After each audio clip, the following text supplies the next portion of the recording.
you curious? Today I'd like to talk about curiosity. Let's go.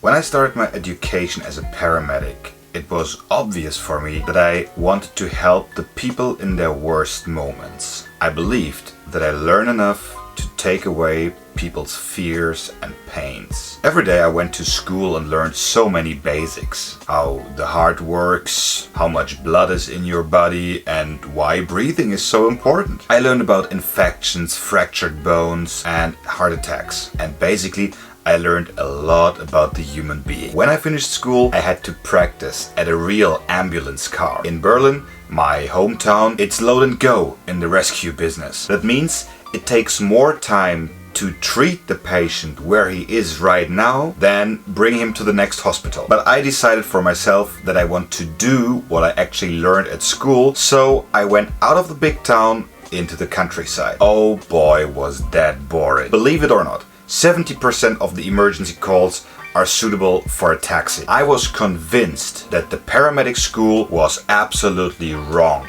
telling me all these things I don't need right now. But it was a cold, foggy winter morning in January. The landscape was covered in snow and your breath was freezing. As the alarm went off this morning and I ran out to our car through the freezing cold, I had no idea that this day, this morning, this single emergency should not only have an impact on my view on my job. This alarm changed my behaviors, my attitudes, and in the end, my whole life.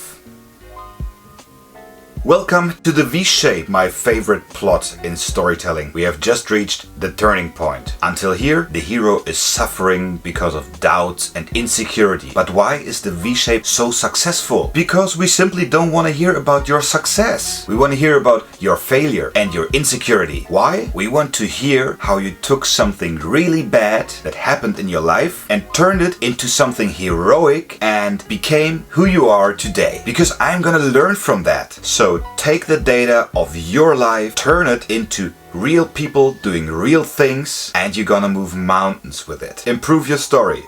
See you tomorrow.